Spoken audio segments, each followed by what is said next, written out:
Anytime now. Wake up, Twitch. I'm not offline. Come on. I'm sorry. I make your life miserable. Everybody makes my life miserable. Well, I'm glad I'm a part of that. There you go.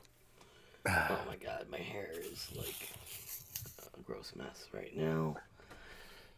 This light makes it look like I'm balding or something. What the hell? Maybe you can go non-video too. It'll be okay. Oof. Hideous. There. All right, we're live. Okay. I should share things.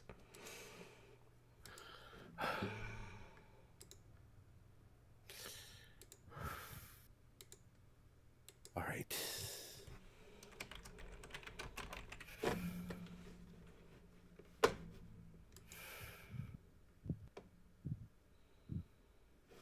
And I put the wrong title on Facebook.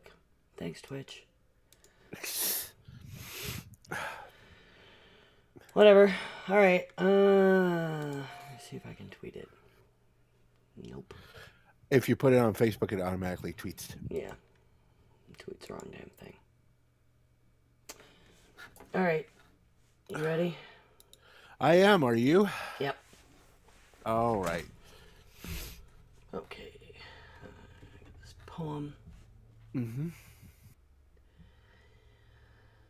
I note the obvious differences in the human family. Some of us are serious. Some thrive on comedy.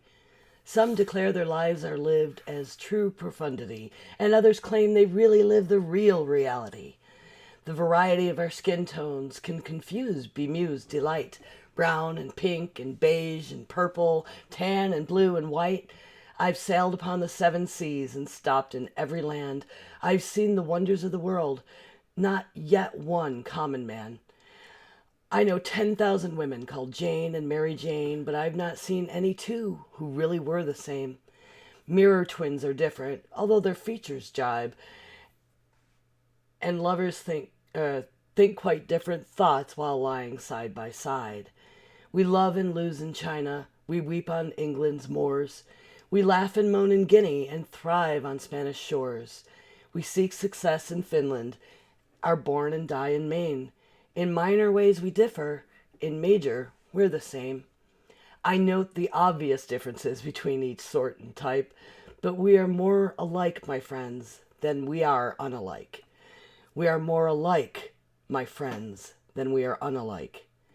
We are more alike, my friends, than we are unalike. That's a poem by Maya Angelou. Now let's talk about race and racism in America.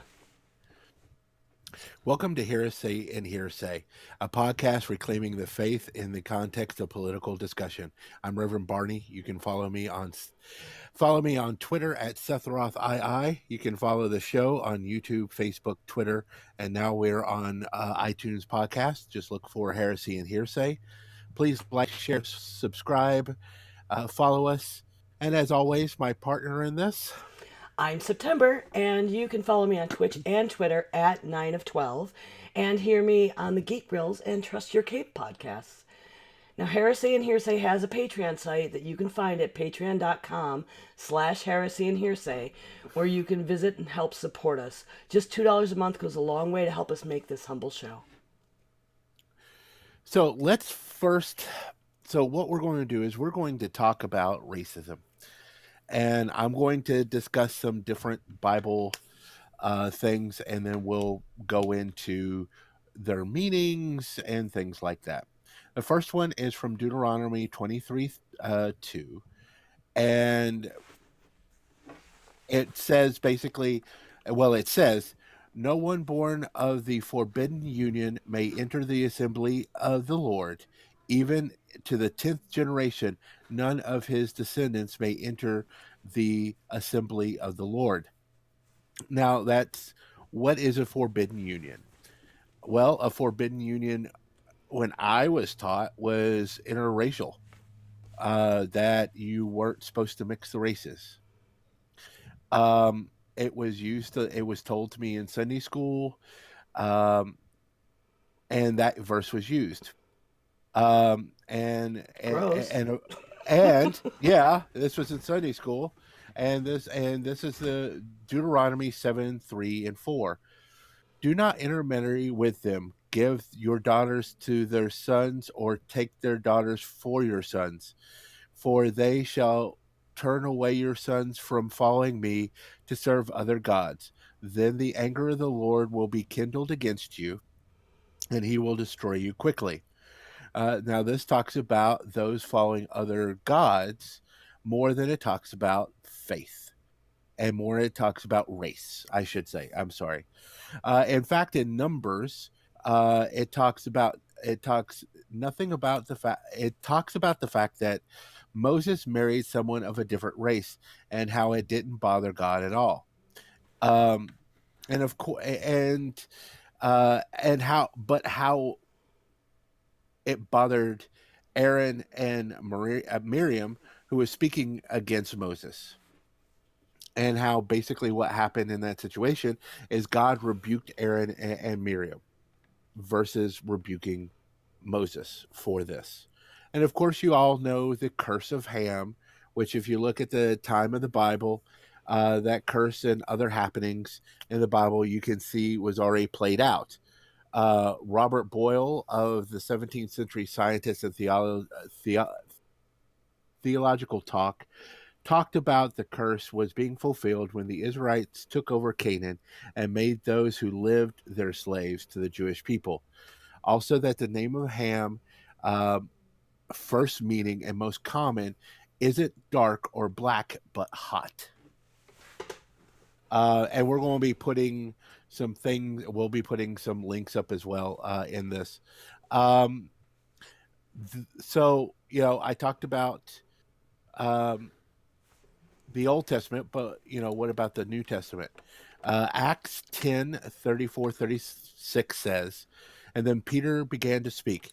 And now I realize how true it is that God does not show favoritism, but accepts from every nation the ones who fear Him and does right. You know the message God sent to the people of Israel, announcing the good news through good news of peace through Jesus Christ, who is Lord and Savior. But I think my favorite is First Corinthians, not Corinthians the First Corinthians, Not 1 unlike Corinthians. 1 Corinthians. Yes, it's First Corinthians 12:13, and it says, "We were all baptized by one Spirit, so as to form one body, whether Jew or Gentile, slave or free, and we are all given the same Spirit to drink." So people use Gentile for white, and not that they're speaking of people who are not circumcised, as the Romans were not. And if you're a Roman citizen, you could be from anywhere, save Gaul, because even the Romans knew that the French were nothing but trouble. Sorry, I have the point is that there were a lot of people from Africa, not only the Egyptian crescent, but also in Ethiopia and other parts of Africa that were um, of different races, and because of that, they were allowed to. They were considered Roman citizens. They could serve. They could, be Roman guards and have rights as Roman citizens. So they were talking. They were talking about uncircumcised people, not people of race. So if you're a Gentile or you're a Jew, which means everybody, then we're all the same brothers and sisters in Christ. And if you can't see that, if you see that someone is below you, then you're not following what the Bible teaches. And that's a bit of an issue. Now, don't you Um, wish you brought that up in Sunday school and made them explain that? Well, I didn't know as much as I did now. So, and that's the thing, is when the leadership of the church is coming up and stating, well, we shouldn't mix races or whatever. And that was used to justify that, and Romans was used to justify slavery. That you should listen to the government because the government, it knows, what's right. And we've had that discussion before, but basically you have to go on to the rest of that, basically saying that government's only right if they're following the will of God. If they're not following the will of God, then you don't have to listen. And slavery was wrong.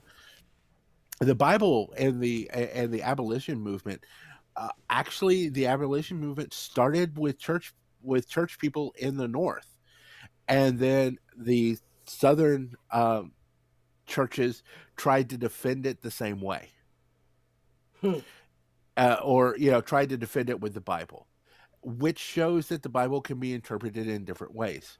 That's something that a lot of people don't see, is that unless you sit down, read the Bible, read the notes, understand where it's coming from, because you have to understand the time frame, you have to understand the history of the Bible to truly understand the Bible.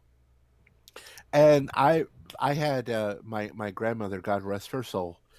She used to go to this church, and she would mark in her Bible the verses that the reverend would preach from. And Baptist ministers typically, they, unlike, and I've not been to a Catholic mass, but from my understanding with Catholic masses, is they, at least in my college, is they say that they read like huge swaths of the Bible. It's not just a couple of verses. No. I mean, we have readings. There's a first reading, a second reading, and then a gospel reading, but they're Hmm. just um, usually like the equivalent of about a page. Okay. Well, they said that, they read a couple, like the Beatitudes. Really, the Beatitudes is like 4 or 5 chapters or Mm-hmm. longer, because you have to look at the entire sermon. But I have watched preachers start a sentence from the Bible and then preach for 20 minutes, never completing the entire verse, let Wow. alone a whole bunch of verses. But that this particular preacher, getting back to the story, the particular preacher preached these few verses at least 7 times a year, and I'm all. that is, yeah, that is a What was problem as well. I'm recording. Oh, sorry. Sorry, children. It's okay. If you hear me pause for a second, if you hear silence on my end, Reverend Barney has a serious sinus infection, and is full of snot, Yeah, and I my kids don't apologize. seem to realize they have two parents. You know. That's because mom is the one that everybody goes to. Yeah. Okay, so this preacher, like 7 times a year, went back to that just to make that race point.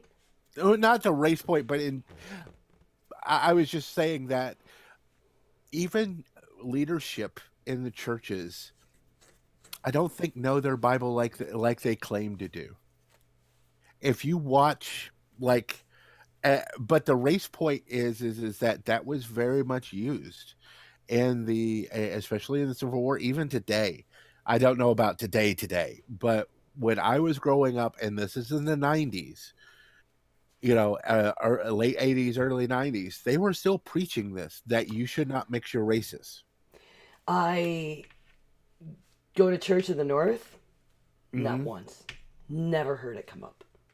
Well, Certainly never from the pulpit. yeah. Again, yeah, this is the South. Like, I was unaware that people use the Bible to justify racism. I that's kind of mind blowing to me. Yeah. I was raised in a very loving household that was very,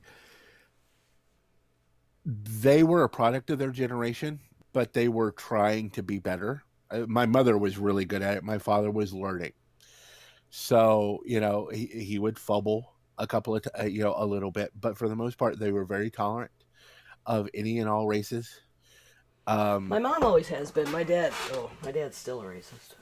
But so, um, and here's the thing, you know, uh, I remember sitting in a bar, um, and I was having a cheeseburger at this bar, and a guy that I knew vaguely. We would sit in there and we're talking, and he would normally have a cocktail or a beer and then head on home. Nothing. He never got drunk. He would just, because he liked the bar. It was for a while until Charlotte decided to condemn it and tear it down because we can't have aged nice things. This was one of the quintessential blues bars in Charlotte, and it had just this great atmosphere. But we were sitting there, and it was when Timothy McVeigh bombed Oklahoma, and he was of Arab descent. He was an Arab American, and he looked at me and was like, "I hope to God that it is not someone from the Middle East." And it's like, "Is that a concern of yours?" It's like, "Yes." And then you have 9/11, and then you have all the crimes that happened in 9/11, toward Muslims, and not just Muslims, but Sikhs. I think I'm pronouncing that right. mm-hmm. They've had their temples bombed, and they have nothing to do with Islam, but because racism is also stupid, they don't know. They don't know. They just assume some guy with a turban automatically makes them a Muslim, and that's further from the truth. Most of the time, Muslim men don't wear turbans. So I'm just, racism is a rampant thing, and in fact, I looked it up. They haven't released 2018's, but 2017. The FBI said there was an increase in hate crimes by about 17%. Well, and in 2018 there were many against the Jewish people have been taking it hard lately. Oh yeah, they Like have. I just the emboldenment of the white supremacists going after Jews is horrifying. Well, yeah. I mean, Trump brought in his State of the Union, and we talked about this, and it just, all of us just, me, you, and Jen just got really angry about it because we had every right to. Like, He, how he dare you? How dare you? yeah, basically, he was talking about Iran, and then he starts talking about Pittsburgh and what happened. It's Pittsburgh, or is it Philadelphia? I don't uh, remember. I think it was I, Philadelphia. I could be wrong. It may, okay. The temple in Pennsylvania. That way, I don't mess it up. Uh, was attacked, and he brought it up, but there was no transition. Because it was, Or it that was is a, Pittsburgh. Sorry. okay. It was because it is it's a narrative tactic to try to link two things that aren't linked by not doing a transition. Yeah. He's talking, yeah, and that's what he was doing. He was, though it was a white supremacist that walked into that temple, and I know that's the wrong term, and I apologize. Synagogue, um, walked into that synagogue and shot those people. It was a white supremacist. He is doing his best. Our president is doing his best to link it to Muslims, because Iran in the past, and I don't know if they still have that same stance. They may. The religious side may. I don't know if the governmental side does. Uh, that Israel should not exist. Right. But then, and here's the dichotomy.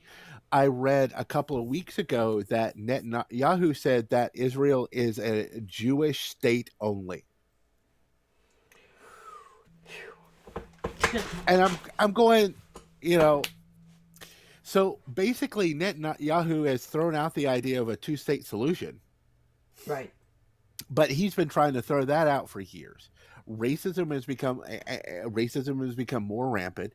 Also, and here's the thing: as someone who grew up, and you can attest to this, as far as we weren't there, but I have friends who were growing up during the IRA bombings, and the and it was and all of that, the shootings that went on and the killings that went on, it stopped being about the problem and started becoming personal, because it was you're Irish, you're Northern, you're Catholic, and it was Catholic and Protestant. Yeah. You're Catholic, you're Protestant. That's what it was initially, and then it got, you shot my brother, so I need to shoot you. And My someone went. friend Andy, I have a pen pal I've had for Mm-hmm, maybe 30 years now. mm-hmm. And he's English, and he moved to Scotland. And not long after he moved there, just because of his accent, he was assumed to be on the wrong side of that conflict for the neighborhood he was in. And he was beaten. He had, I think, 12 stitches in his face. Just jumped and beaten half to death and left. Wow. Yeah. And that's insane. But it's not just that. It's, and like I said, it's the Middle East. It's India and Pakistan. So it's tribalism. I mean, It is. in so many ways. Mm-hmm. And our leaders should be above that and should try to bridge that tribalism.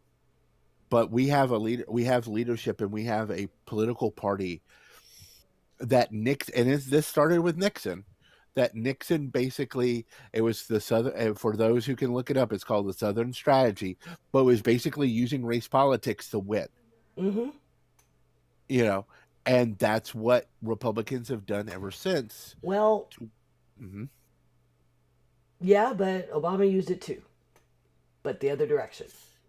There was a lot of, and I mean, I worked on those campaigns, right? There was a lot of racial targeting because, and it worked because so many black folks in the South just didn't ever vote.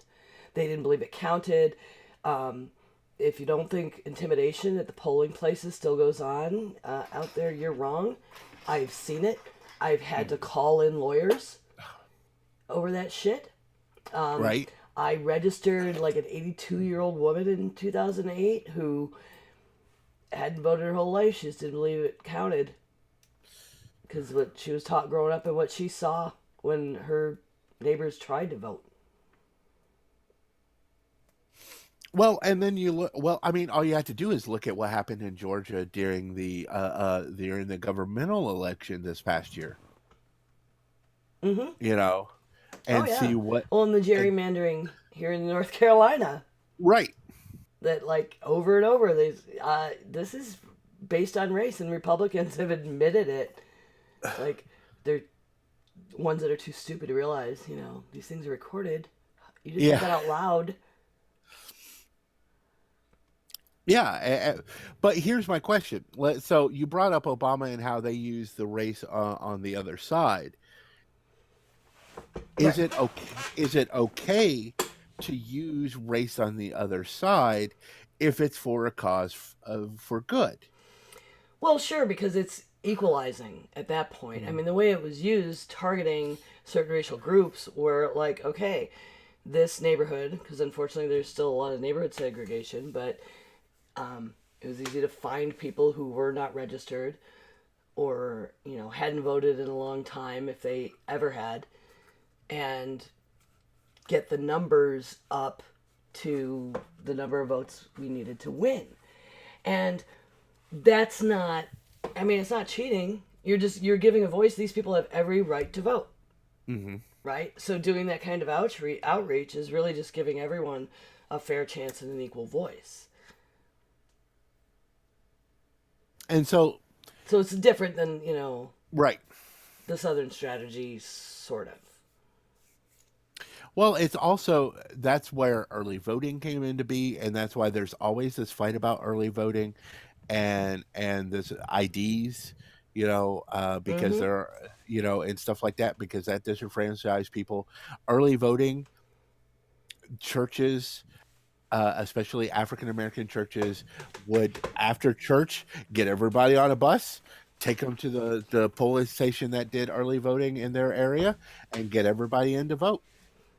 An early vote And is just fantastic access for across classes to me. mhm, That's more directly class than race effective, because people work for a living. right, Um, the churches thing is interesting. I remember hearing when I first got involved in the Democratic Party here horror stories about one of the churches, lent the party a bus and they're, taking all their constituents over, or all the churchies over, and the Democratic Party helped with that. Like they helped, right. pay for the bus or whatever, and they all voted Republican. Oh wow. It was Okay, all because elections are emotional, and you take a bunch of church people and they just heard a sermon about abortion, and they go vote Republican. So regardless of against their own interests, for the history of, well, the short history of racial injustices and who's on which side of that coin, because back in the day, I mean, there has been a flip there I as agree. far There as has Southern been a flip. Democrats, but They were known as they were Dixiecrats and everything else. And I remember talking to my grandmother and some relatives who were Democrats, who had always voted Democratic. Um, that they weren't going to vote for Obama because he was a black man. I was campaigning for Dennis Kucinich, and I went to a Habitat for Humanity event downtown here, and I thought this would be a great place to be pushing someone on the Democratic ticket, and I got screamed and yelled at and had to leave to not expose my kids to the ugliness. And it was all black folks except Liddy Dole was there, and my son, because my older son was, I don't know, the chorus was singing at the event or something. Right. And I was like, hey, did you see Elizabeth Dole? He's like, who's that? Oh, wait, is it the white lady? Like, like yeah, I guess that would be a good way to pick her out. So, can you do this for me? You had a story of you were going to the store and you got followed by a truck because I think you had an Obama sticker on. Do you remember that story? Yeah, it wasn't even an Obama sticker at that point, because this was recent. And I was like, what in the world could it have been? The only political thing on my vehicle was my little LGBTQ Democratic caucus. So it's just Right. a D with like a little rainbow around it. Right. So it's like the only thing I could think that would set him off. But yeah, this truck, a semi, is getting right up on my butt and then passes me on the left going like 75 miles an hour. And he is somehow, he's in the left lane, leaning all the way over that cab somehow and waving a Trump sticker at me. Like, holy shit, the rage, right? And Yeah. dangerous behavior. I got to the store. I grabbed my phone and I snapped a picture so I could get the number I would need. And then when I got to the store, I looked it up and I called the trucking company and I told them what happened and they fired him immediately. Like they called me right back. Like 10 minutes later, he doesn't have a job anymore. I was like, oh wait, geez. I mean, doesn't he just like, does he get a warning? I'm not trying. It's almost Christmas. I don't want to ruin his family and his life. And they're like, no, that's unacceptable. It's dangerous. We can't have people like him driving. Yeah. I was like, all right. And I felt kind of bad, but it was the right thing to do, and I am glad I told before he killed somebody, right? I mean, road rage in a semi, for goodness sake, and set off by the slightest little thing. One time when the kids were really little, when I did have Obama stickers on my van, Mm-hmm. I almost got run off the road. It was winter. I was driving, north. I was still in North Carolina, and somebody like almost sideswiped me. I had to swerve to an off ramp to like get out of the way and not be run off the road. And the only thing I saw was they had a Richard Burr sticker in their window. Wow. So I can't fathom it. I can't. I see Trump stickers every day.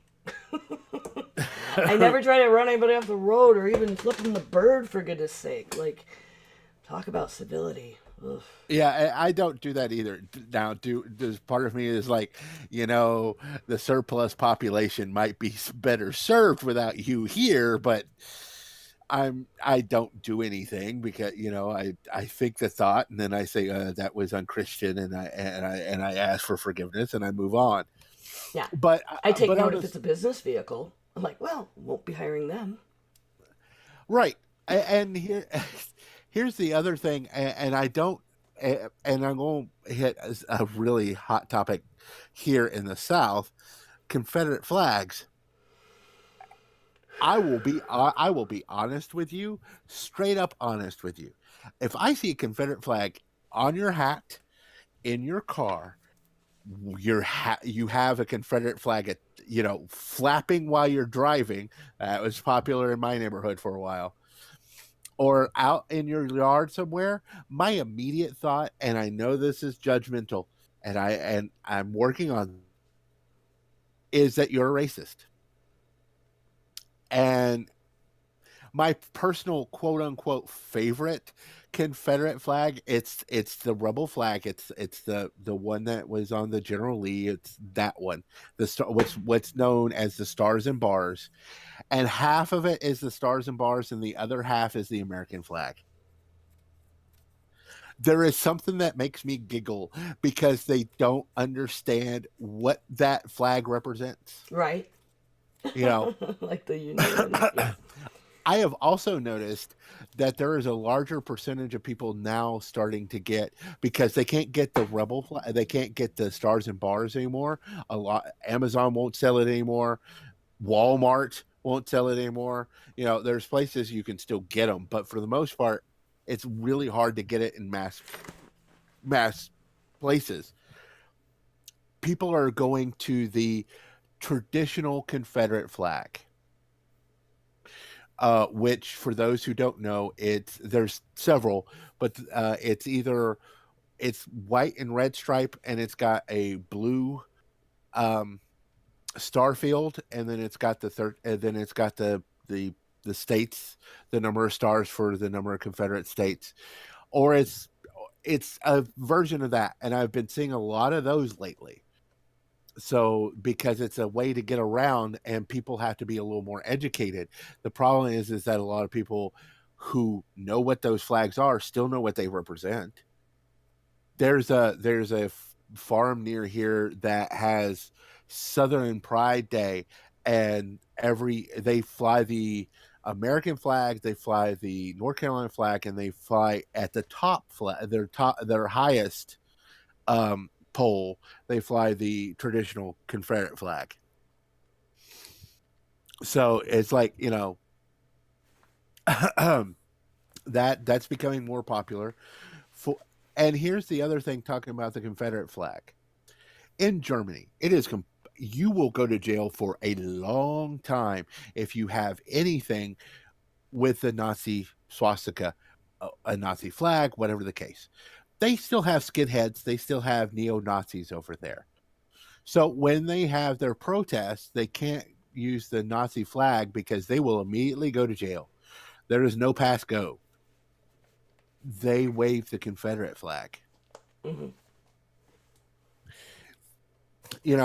And people's like, well, it's not about hate. It's like, let's use that argument for a second. Okay, you don't think it's about hate. Fine. It's Southern pride of wanting to own another human being as a pet. That's fine. but it's Southern pride. It's Yeah, it what doesn't hold every water with me either. it doesn't, but it's what everybody else sees The when only they. Mhm. use I've seen of the Confederate flag that I deemed appropriate was there is a very, very old cemetery in town, Right. and there are Civil War soldiers buried there, and that's the flag they fought under. And somebody goes and they put little Confederate flags at their graves. I deem that appropriate. I mean, you're honoring what they fought for and believed in. They Right. Well, lost, but mm, they could have pride in fighting for what they believe in, and they're dead. I mean, you're honoring their memory. right. You And wouldn't I go wanted plant a U.S. flag there no. because that would be really rude, right? Like, it would be like, what are you gonna do? You gonna dress as a Union soldier and go do that? That's kind of screwed up. But are you gonna not honor them in any way, even though they fought for, their country? So anyway, I saw those one day in that cemetery. I was like, all right. It's the only time I didn't just absolutely cringe over the use of that flag. As long as it's not the stars and bars, I'm okay with it. If it's the stars and bars, that is not what they fought under.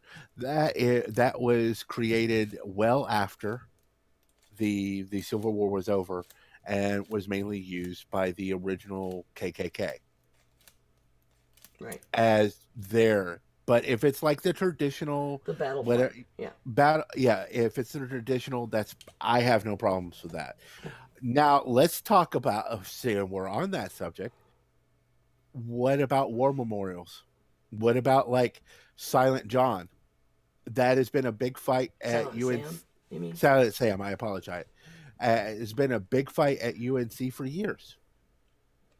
Well, not anymore. I think glorifying war in general Hmm. with statues of people um, is weird. Um, I'm not comfortable with any of that. Hmm. Um, Putting it in a museum so its context makes sense to me. Okay. With as a learning experience, like I would like to see them moved to not public places because Hmm.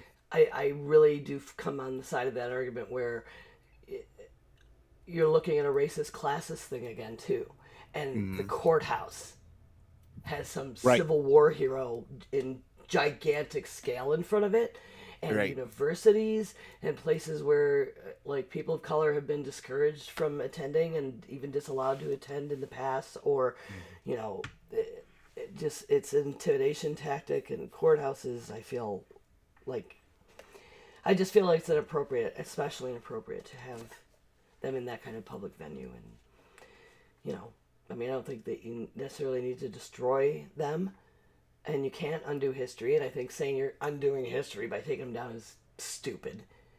No, you're not. No one's trying to erase history. Well, except people in Texas that are making textbooks and taking shit out of them.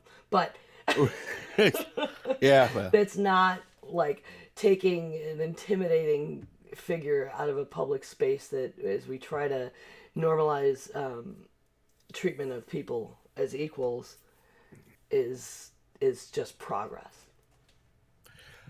let me ask you a question. When you were in school, how did they tackle the Civil War for you? Um, Gosh, that was a really long time ago, Bernie. Um, we were talking like grade school. I mean, it was just well, they didn't teach the war of northern aggression. No, he's talked about the Civil War. Most of what I remember was just teaching about the scope Right. like of it because the death toll being so high and how you know reunification of our country ended up happening eventually, but they didn't go into race a lot really. I mean, it was just But kind of a no-brainer that yeah, it was about slavery. Not And people argue against that, but that's a lie. Because, I mean, even if you're just going to go into the economics of it, it still came down to slavery. race and slavery was not even brought up in high school for me. I was in a um, academically gifted history class, and so it was like 12 of us, and we're sitting there and it's like, I'm like, look, you can tell me it's about economics all you want, but at the end of the day your economics is based on slavery. Mm-hmm. And and people were getting hot at me and stuff like that. And I had a friend of mine who was a Lumbee Indian, was a Lumbee Indian, and I looked at my friend who was sitting in front of me, and it's like, aren't you going to help me out? And he looked at me, he's like, we hope you white people kill each other off so we can take our land back. It's like, Yeah. okay, well, I see your point. But it's like, I mean, people would stand up and get heated. And I'm going, how can you defend, fine, it's economics. Most of these guys who fought in the war didn't own a single slave, but they were tricked into believing that it was about that, but it was about the rich people wanting to keep their slaves Yeah. so that they didn't have to pay people, Yeah. so they could get richer. Mm-hmm. And that's the thing. And I'm going to touch this. That's what immigration is partly about.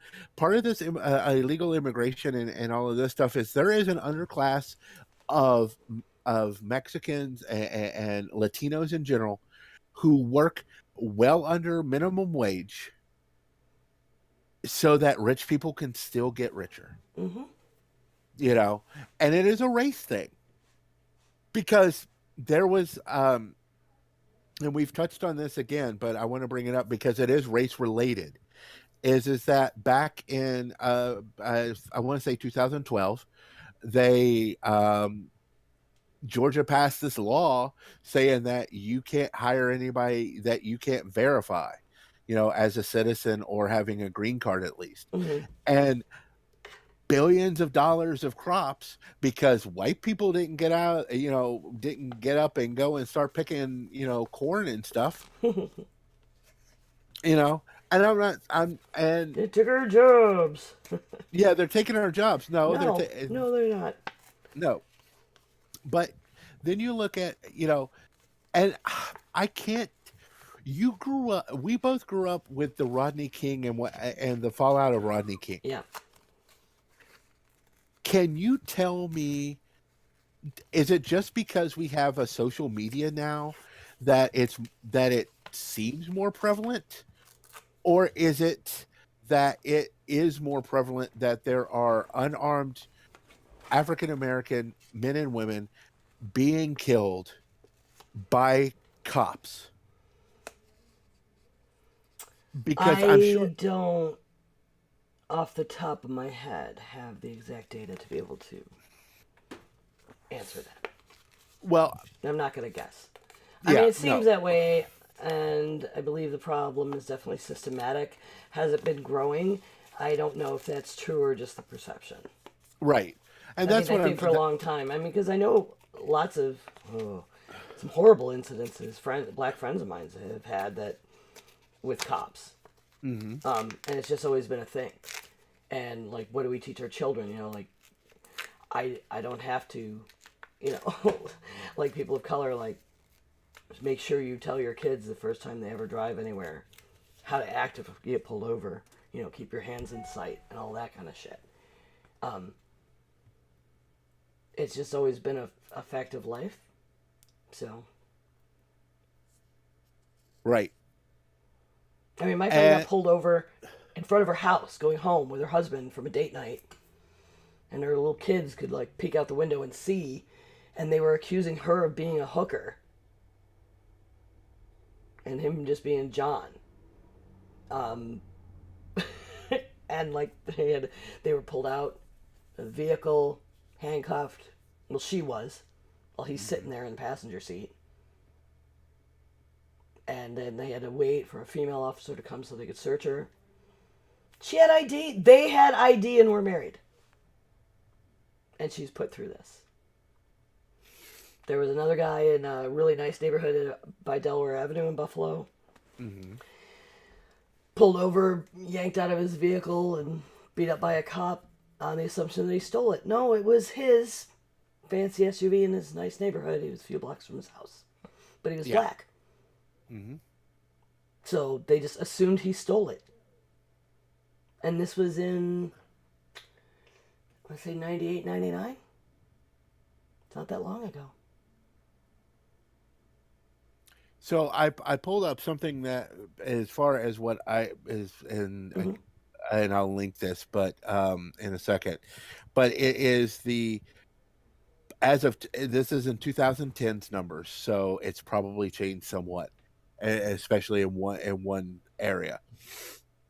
2010 inmate adult inmate facilities by race ethnicity, including jail, state, and federal prisons. All right, so white non-Hispanics in the population 2010, and this again has changed. The population is 64%. Oh, yeah. The Yeah, well, okay, I know that disparity in prisons, absolutely. yeah, yeah. So, but incarcerated 39%, Hispanic 16% population, 19% Hmm. is incarcerated. Black African American 13% of the U.S. population, 40% of the of the incarceration. Well, and you know, a lot of that is based on the war on drugs, right? And the Hmm. specific sentencing for different types of drugs weighs heavily toward cheaper drugs, so that therefore targets the lower class. Hmm. It's Like, like cocaine versus crack. yeah, You know, exactly. Those crack had numbers are a ridiculously huge. yeah, the crack cocaine, the sentence requirements are much higher than with just standard cocaine. That alone, and crack cocaine is a derivative of cocaine that is hardened, and there's some other things, but for the most part, it's cocaine. You just smoke it, And it's really roughly, cheap. and it's cheaper because you use less of the cocaine, and you use a lower quality of the cocaine.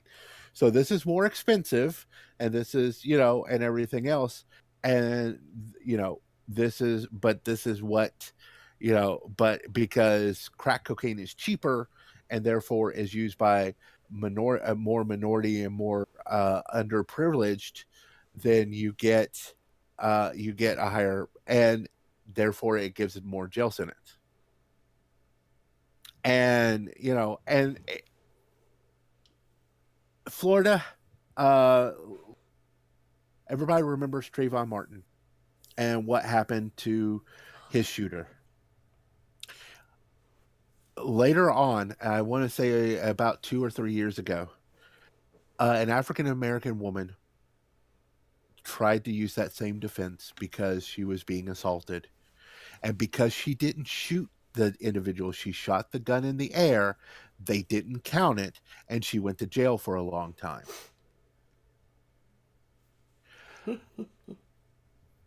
Until the governor of Kentucky, and we hit on this, the governor of Kentucky um, commuted her sentence. There was an African American woman who, as a teenager, was arrested for killing a white man because she was being raped by him, and she went to jail for 51 years, or she was going to. Right.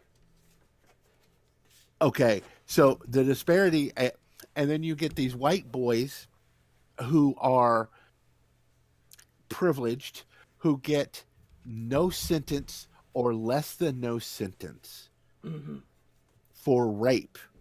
But if a black man was to rape someone, if there's none of those stories out there Right. because they all get huge sentences. Hmm. So yeah, racism in America is systemic, and it is fundamentally built into every form of our government. I honestly believe, because this is not back when, and this is something, again, you'll have to look up for the younger listeners who don't know what this is. There is a thing called apartheid, and Trevor Noah is a good example of what apartheid is. Trevor Noah is a mixed race individual. He's the host of the Daily Show on Comedy Central from South Africa. When he was born, his birth is illegal Hmm. because he's of a mixed race. His father could not come and see him unless in secret because his father was white and his mother was African American. Well, Oh, not African African. American, but it's South Africa, but was black. Okay, I'm so used to using Yeah, African yeah. American, and I know that black is becoming okay again. I It's just remember apartheid. I remember. so, but with apartheid and everything else, but after when apartheid was finally abolished, what they did is they did a Truth and Reconciliation Committee to air it all out. America has not aired this out yet. Right. And I honestly I believe that if we don't, we're never going to fix it. We need to have something similar to that. Because here's the thing. Southern America so Southern American whites and Southern American African Americans have the same problem. They're poor. And one of the things they tend to do, and we're going to wrap this up here in a second. One of the things that they tend to do is they use race to separate them because if they became a voting bloc, we would have socialism or we would have something similar to it. Right. That also being said, I would suggest that people pick up the People's History of the United States of America Howard Zinn. by Howard Zinn, because it talks about that in especially in some of the voting and stuff like that. Because if you keep this races separated, and there were laws way back in the day that were written to keep them separated, because if they got together, that the upper class wouldn't stand a chance. Yeah, and the history of unions and how that was a great step toward racial equality is covered well in that book too. Mm-hmm. I can't recommend Howard Zinn's People's History of the United States enough. And for those of you that are into graphic novels, it exists in a graphic novel form. They've got one in my local library even. And if you're also interested in watching people read excerpts from it, famous actors and stuff, they even have it's called The People Speak, and it has people like Viggo Mortensen and several other people Cool. speaking and reading from their accounts. Because there's a lot of accounts in here. He's a historian. This is a history book that I suggest you read. So there is one thing I want to touch on, and real quick, that is completely different. Because I want to start doing this eventually, and it's called "Don't Blaspheme in Here." And I'm going to just touch on it briefly. Basically, the situation is when someone uses God in the way that is completely and totally wrong, and you're basically blaspheming. And the story is that back in 2018, a judge went to a jury after they passed down the verdict of guilty towards this woman who had been convicted of sex trafficking. That he said that he had prayed to God and that God wanted her to be acquitted. Don't blaspheme in here. Just don't. The jury told the judge no, and also went ahead and then told everybody else that would listen. This judge just told us that God is speaking to him. You might want to pull him. I'm just saying he might need a mental evaluation. So, again, this has been Heresy and Hearsay. I'm Reverend Barney. Again, you can find me on Twitter at SethRoth.ii. You can also follow the show. Just search for Heresy and Hearsay. You'll find us on Facebook, on Twitter, on YouTube, and also on Apple. And as always, my partner tonight. Again, I'm September. You can find me at 9 of 12 just about everywhere. Please go to our Patreon today at patreon.com/Heresy and Hearsay to help us out. Thanks for being here. Bless your heart. Bless your heart.